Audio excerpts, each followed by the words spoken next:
आजचा हा कार्यक्रम फार आनंदाचा आणि उत्साहवर्धक वाटला आणि ह्या कार्यासाठी इथे जे सर्व उपस्थित राहिले त्याबद्दल अभिमान वाटला की आपण आपल्या समाजामध्ये सुद्धा असं कार्य बघत आहोत। माझी ही पहिलीच वेळ इथे ह्या कार्यक्रमाला उपस्थित राहण्याची। मला डोंबिवलीमध्ये अनेक ठिकाणी अनेक समाजामध्ये फिरण्याची मला वेळ मिळाली।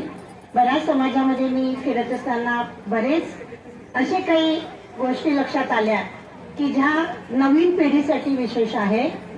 आज इथे नवीन पिढी फार कमी दिसत आहे। प्रत्येकाचे मत इथे लक्षात आले की प्रत्येकाचं म्हणणं असं होतं की मला समजूतदार जोडीदार असावा।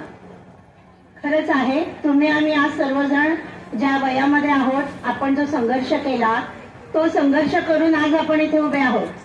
पण ही नवीन पिढी आहे, यांनी एवढा संघर्ष कष्ट बघितलेला नाही आहे। पण कुठेतरी ही संस्कार परंपरा जागृत राहण्यासाठी गायत्री परिवार शांतिकुंज हरिद्वार तर्फे वेद संस्कार अध्यात्मक याची सांगड घालण्यात आलेली आहे। आपल्याकडे संस्कार तीनच संस्कार जागृत आहे। पहिला संस्कार आहे बाळ जन्माला आला म्हणून त्याचं नामकरण करतो, विवाह करायचा आहे म्हणून विवाह संस्कार करतो आणि विवाह करत असताना प्रथम ज्योतिषाकडे जातो आणि आपण कुंडली मिलन होतंय का बघत असतो। कुंडलीचा अभ्यास सांगतो की यांचे ग्रहमान काय आहे, मित्र राशी आहे का, यांचं पुढे जमणार आहे का, यांचे योग काय आहेत का, हे त्यामध्ये समजू शकतो। पण स्वभाव हा पत्रिकेमध्ये कधीही समजत नाही। स्वभावाला औषध दुसरं कुठलंही नाही आहे, तर त्याला एकच उपाय आहे अध्यात्म।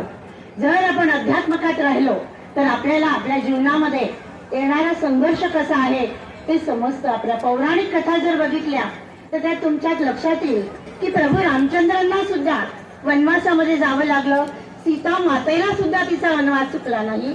आपल्याकडे आदर्श परिवार, शिव परिवार, श्रीराम भगवान यांचा परिवार, कृष्ण भगवान यांचा परिवार आहे। ह्या पौराणिक कथा आपल्याला शिकवून जातात की येणारा काळ मानवाला संघर्ष हा करावा लागणार आहे। कुठल्याही पदावर जायचं असेल, काहीही करायचं असेल तर संघर्ष हा जरूर आहे।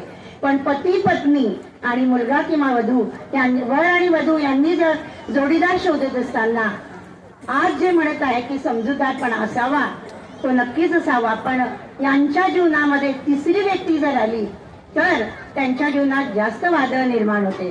तेव्हा ह्या दोघांनी आपल्या मतावर फर्म राहावं की आपण काय केलं आहोत। आज मुलं खूप शिकले, मुली सुद्धा खूप शिकल्या आहेत, अगदी सॅटेलाइट पर्यंत मुली पोहोचलेल्या आहेत, पण जीवन जगण्याचे सूत्र त्यांच्याकडे नाही आहे। येणाऱ्या जीवनात संकट आले तर ते हरून जातात आणि पुढे उभं राहण्यात त्यांच्यात हिंमत राहत नाही। पण ही हिंमत द्यायची असेल तर अध्यात्मकाकडे सगळ्यांना वळवलं पाहिजे आणि कोणी केलं पाहिजे तर तुम्ही आम्ही केलं पाहिजे। तेव्हा विवाह संस्कार गृहस्थाश्रममध्ये जाण्याचा फार मोठा पवित्र संस्कार आहे आणि त्या संस्काराला जागृत ठेवायचं असेल तर आपल्या मुला मुलींना ऍडजस्टमेंट सहनशीलता करण्यासाठी अध्यात्मकाला जोडलं पाहिजे। मी तुमचा जास्त वेळ घेत नाही। मला इथे थोर समाजामध्ये बोलवल्याबद्दल मी त्यांचे आभारी आहे आणि आमच्या खूप खूप शुभेच्छा त्यांच्या कार्याला आहे। ते दोन शब्द बोलून मी माझं मत समाप्त करते। धन्यवाद।